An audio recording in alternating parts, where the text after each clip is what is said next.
What's up, guys? M. Jones back in the house again for another Blu-ray update, an August 10th Blu-ray update. Got a lot of movies I want to talk about today. I've been picking up a lot of movies like crazy. I don't think Mason's too happy about that because it costs money, but oh well, it's what I love. But first movie I want to talk about today is not a Blu-ray. I never like to do this first. I've never done this first. But I have to give some props to some three great people that I know. Trashology. Check it out. It kind of makes you think it's like a John Waters movie.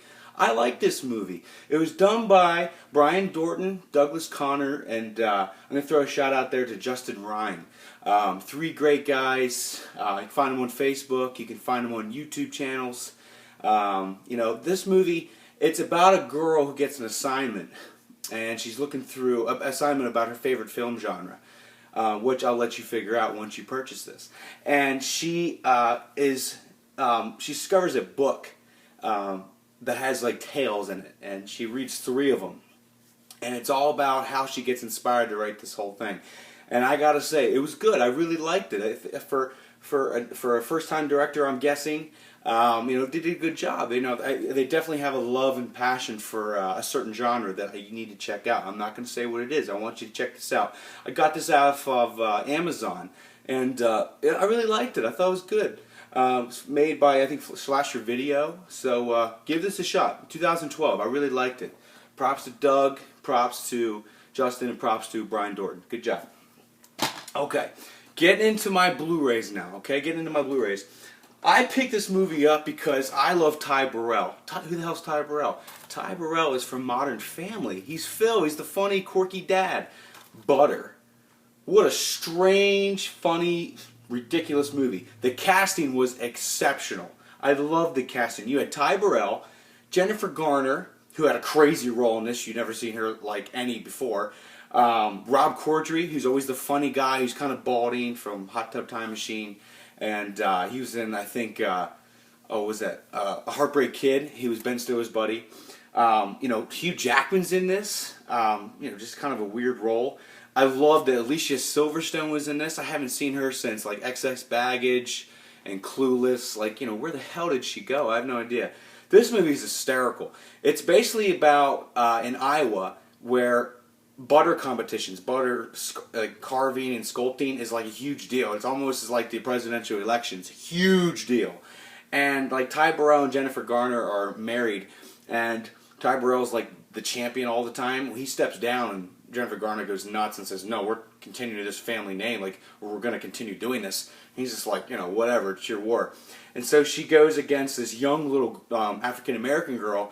Her name's Destiny, and she's like 10. And she's going against her, and it's just like, it's just funny how they're doing that, because she's just a foster child to like 2 other people, Alicia Silverstone and Rob Corddry, who like take this real serious too. And it's all about scandal and sex and lies. It's ridiculous because the funny part is it's about butter. It's not about like anything humongous in life. It's about butter. I thought this movie was so funny, and I have to say props to my buddy Alex for recommending this movie. Just a strange movie, but it's funny as hell. Great flick.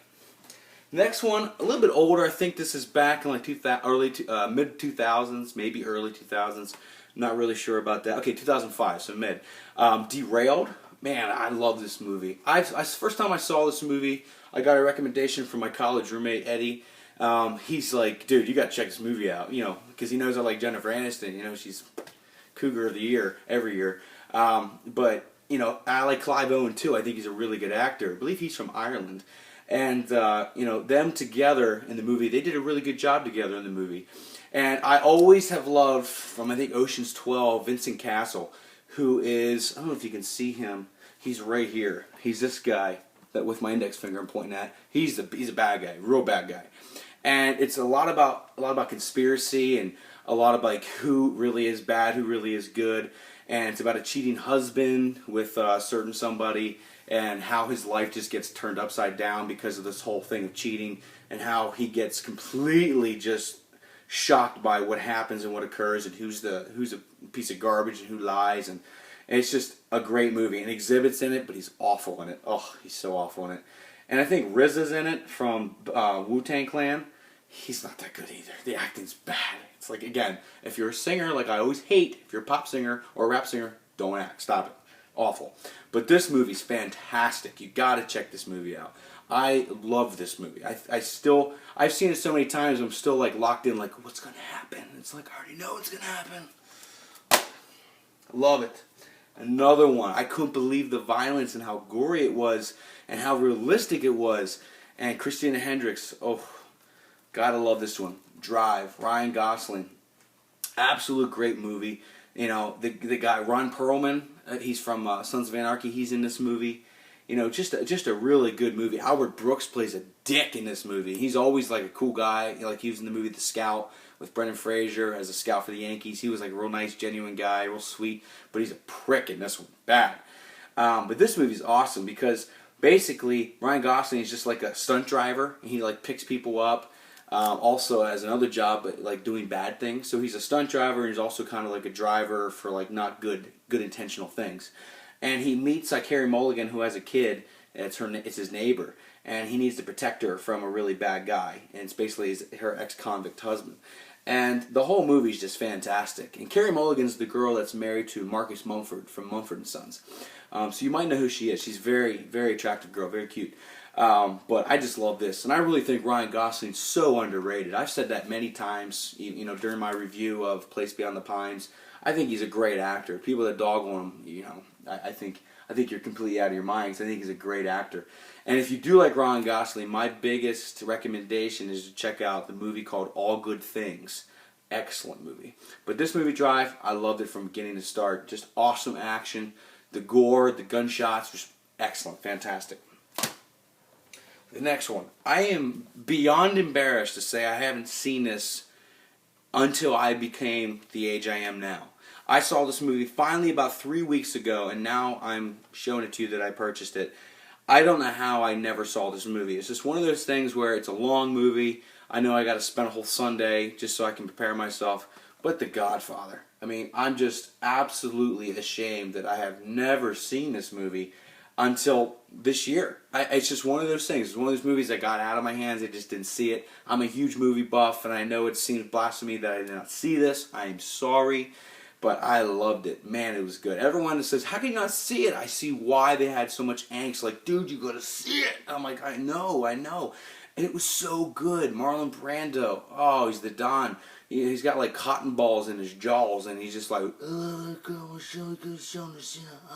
I love that. It was awesome. It's like genius. It's like I have no idea what you're saying. It doesn't matter.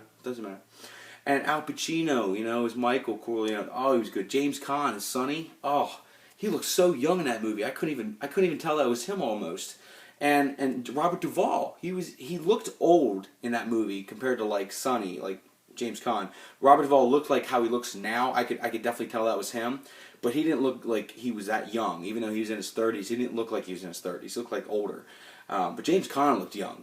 But just a classic movie. My God, I loved everything about it. It won Best Picture in 1972. I know why, because it just turned the hands of time about everything. It just turned everything where how you would make a movie, how it would be, how it showed mob movies. It just awesome. Just loved it. And I do need to see Godfather 2 and 3. I have not seen them yet. I will. I promise you. Excellent movie. The next one, I think I probably only saw this movie and bought this movie because of the Nintendo 64 game Goldeneye 007. What a classic game and a pretty good movie to boot. I love that game. I think everybody my age of growing up, you know, being born in the 80s and growing up in the 90s, I think everybody had that game. It was the first ever like multiplayer game that actually kicked so much ass. And I just remember we used to get this huge big screen and have 4 different screens of 4 guys playing. We'd stay up all night, you know, middle school and play this and play this and play this. And I remember the 2 silver guns, I forget what they were called, they were the best guns. Oh, I loved them. And, you know, just that golden gun, I think would one-shot kill. Loved it. Now, this movie depicts, you know, obviously the game really well and vice versa. And I really liked it. You know, I always liked Femke Janssen. She was in all the Taken movies with Liam Neeson. I've always liked her as like a bad girl because she has that very exotic, you know, creepy, scary eyes, and she's very hot too. And she always just plays like just a bitch. It's like, I love that. It's like, it's awesome. And Pierce Brosnan, I guess I guess I don't watch the Daniel Craig movies that much. I haven't because I'm loyal to Pierce. I don't know why. I don't even like Pierce Brosnan. I thought he was funny as Stu and Mrs. Doubtfire, but I never really liked him. But I was loyal to him as a viewer. Like, I saw all his movies, Tomorrow Never Dies, blah, blah, blah, this one. And I was, like, loyal to the fact that it was him being James Bond. And then Daniel Craig got the role back in, like, 06, 07. I'm like, well, I don't know who you are. You're not James Bond. So I had a tough time, like, watching Daniel Craig movies. I haven't seen maybe a total of 5 minutes accumulated over the years of Daniel Craig. So I guess I'm a very loyal person when it comes to movies. And I'm sure people much older than me are like, no, Sean Connery, Roger Moore, who's Pierce Brosnan? It's just how we were raised. It's like we're loyal to that. So I don't know if that's different. I don't know if that's how you are too as a viewer. Like you have to stay loyal to one person that plays a certain role. Like I could never watch an Austin Powers movie that isn't Mike Myers playing Austin Powers. Like 10 years from now, we'll have Zac Efron play Austin Powers. I'm like, who the hell are you? Like that's not Austin Powers. That's how I kind of feel like it is. If you feel that way, leave some comments. I'm kind of curious. But I really just like this movie. It's a classic. Kind of talked way too long about that one. Sorry. The next one, I had to get it. It's just one of those movies where you just eat popcorn, laugh at it, don't take it too serious, especially because of the lead character, Mr. Keanu Reeves. This movie came out right after just the big success from Speed. Johnny Mnemonic. You know, I got this movie because, honestly, I wanted to see this so bad because I love Speed. And I remember my mom snuck me in the rated R feature Speed with my buddy Chad growing up, and we really thought we were so cool because we could watch Speed, and we were like maybe 9 years old. And I remember I loved Keanu Reeves because of that movie Speed. So the next movie that came out was Johnny Mnemonic. I'm like, Mom, I got to see this. And I couldn't go. My mom was like, no, this movie probably sucks. I'm not going to sneak you into this because I have to sit there through it, which I understand and respect now as an adult because I wouldn't waste my time. This movie's not that good, but it is what it is. You know, it's a sci-fi flick. Dolph Lundgren's in it. You know, the guy that was in Rocky IV. So that's kind of fun. But this movie's awful, and it's just like a very. He has to like deliver data from of the 21st century to people, and it's directly from his brain, and like Ice-T's in it. It's just. This movie's just awful, but I enjoy it because it is what it is. It doesn't try too hard, which I appreciate.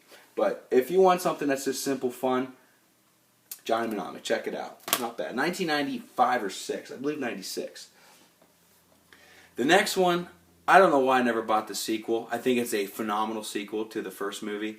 First movie being Jurassic Park, which I already have purchased, but I finally got the other one cheap. It was like $12 at Best Buy. I picked up Lost World.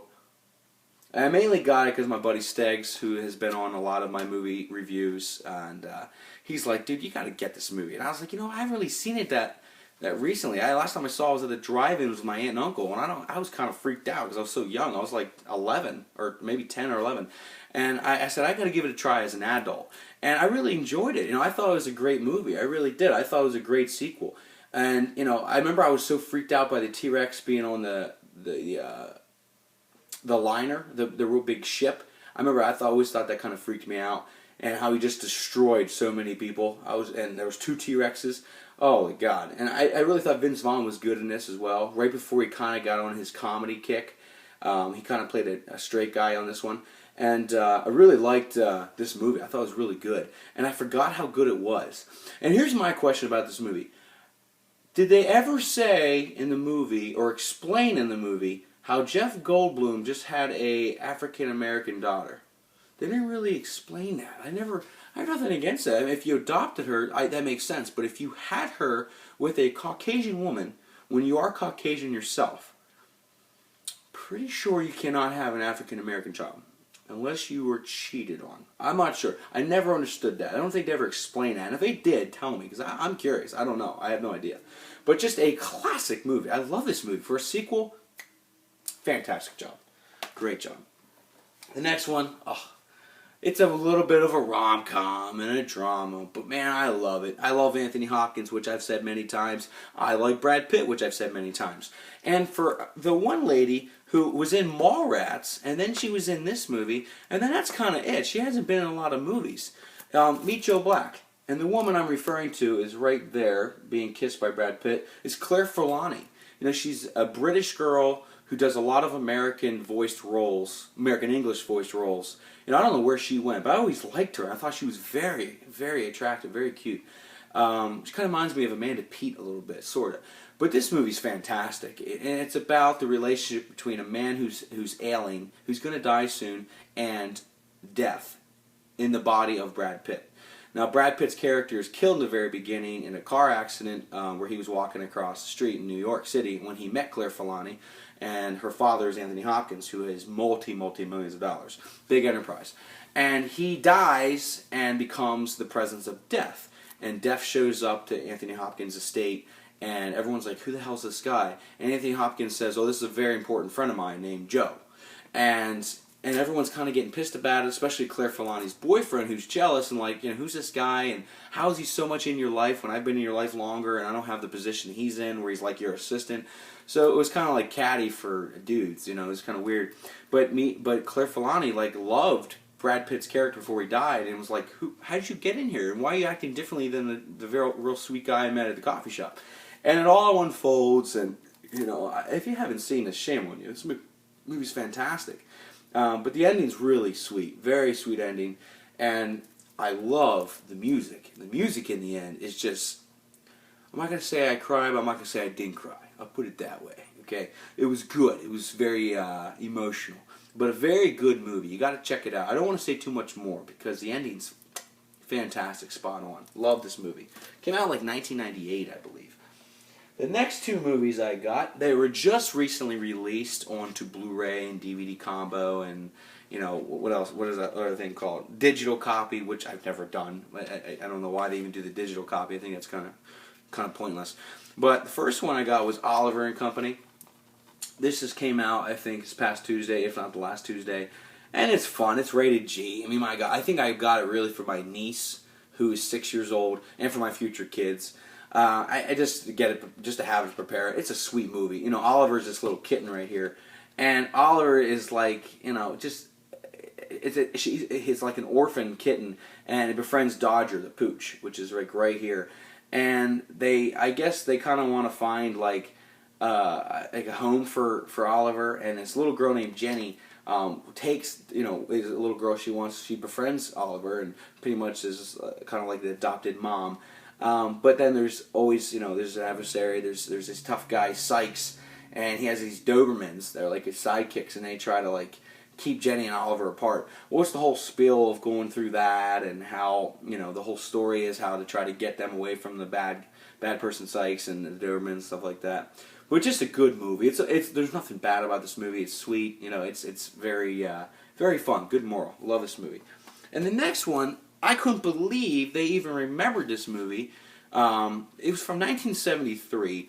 I think it was a lot of British actors, like a UK release that went to the US, but Robin Hood. What a good movie this was. And I watched this movie so many times as a kid. And I always loved the very beginning. That boop-a-doo, boop-a-doo, boop-a-doo, boop-a-doo. I love that little beat they had of that little rooster that was walking and telling the story, you know, the narrator. I love this movie. I always loved Hiss, the snake, who was like really actually intelligent, but he was like kind of dumb at the same time.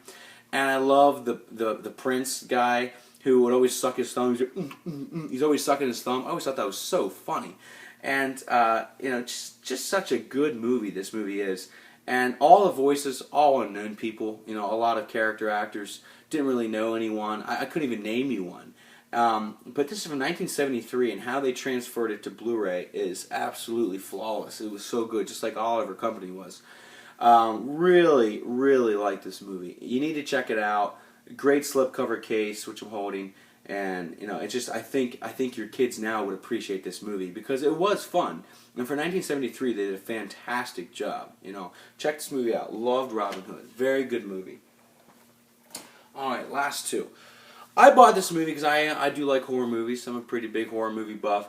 And I saw this movie with Mason probably over a year ago. Or actually, maybe a little bit less than a year ago. But the movie Ethan Hawke, Sinister. This movie, I had so much difficulty watching because I was so freaking scared. I don't know what. I'm not a wimp when it comes to horror movies. But as I've gotten older, I've been like, oh, like I don't know. I guess I've lost some cells that give me a little bit more courage. But I just think this movie was creepy as hell. The home videos of the children taping the mass murders, holy shit! Like just creepy, just very just real palpable stuff. And I really liked this movie. A lot of people gave this movie a little bit of slack and said you're trying to be Insidious-like. Well, I thought it was better than Insidious. I thought Insidious was lousy.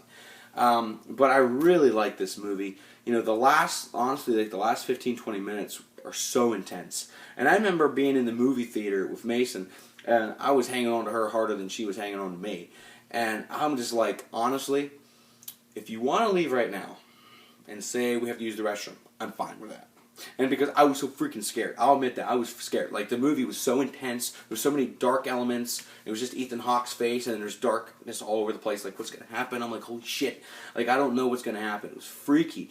And I remember, and we're in our mid-20s, and I remember everyone in the theater were younger than us. I'm like, oh my god. So, like, we're the grandpa and grandma of this whole theater. And it was awful because we're sitting there watching it, and she and I were jumping so much, and there's all these little bastard kids behind us, like, laughing and giggling at us. It's like, okay, all right, shithead. Why don't you get a job and, like, you know, actually have responsibility? But I was so freaked out by this movie. But I loved it. I had to buy it just to add to my horror collection. I will watch it again, and hopefully not be a big puss like last time. All right. My last movie going to check out with you today is just a classic. I think it was from, like, 2000, 2001. I believe 2000, Zoolander. Oh, I couldn't believe I didn't have it in my collection, you know, to begin with. Just Ben Stiller plays that model, and he just, oh my god, he plays Derek Zoolander. And he just is so serious about everything. He takes his job way too serious as a model. You know, he has this yearly calendar with all different poses, but they're all the same thing. You know, and this thing is so funny. He's just like, show me magma. Now show me Mercury. Now show me Jupiter. It's like it's the same pose. Like, how is that different? Like, I thought that was so funny. And Will Ferrell and his little dog and his hair, holy hell. It was so silly. And I just love this movie. And I don't know what it is. I'm not a big Owen Wilson fan. He gets on my nerves a little bit. Just maybe the way he talks, or I don't know. I'm not a big Owen Wilson fan. You know, Vince Vaughn really saved Wedding Crashers for me. And, you know, and You Mean Dupree, he was okay, but I loved Matt Dillon in that movie instead. But I'm not a big Owen Wilson fan, but he's good in this. He's good. And what I really liked in this movie is that no matter what, like, Ben Stiller always casts his wife in movies, somehow. No, I shouldn't say always, but a lot of times casts movies with Christine Taylor, and who's his wife, who's a very hot woman. And she was kind of first noted in The Wedding Singer as the slutty friend of Drew Barrymore. And she was in the episodes of Friends where she was bald. And she always is in the movie. She was in Dodgeball, and I found her very attractive. She's the one that had all the unicorns everywhere and was bisexual. Really liked her, but I always liked that she's in the movies with Ben Stiller because they have a really cool relationship, it seems. They're both kind of very different. No, I shouldn't say kind of. They're both very different, but they work, you know. And I really like to see them in movies, and I like to see a Hollywood couple actually make it and show success without all these freaking breakups and divorce. So kudos to them for staying strong. But really love this movie. It's silly. It's just like it's on the same terms as like Johnny Mnemonic. Just don't take it serious. Just enjoy it. Watch it. Don't take your life too serious. Keep your ego at check. That's the best way to put it. But classic. So that is my August 10th Blu-ray update, and I hope you obviously enjoyed it. And keep watching, and I hope everyone keeps wanting to subscribe, and if there's any comments you want to leave, please leave them. I love the thumbs up as well, so I know that I'm doing an okay job. But if there's any movies you think I should check out, please leave them in the comments section, and I absolutely will. But until then, you take it easy, and KO.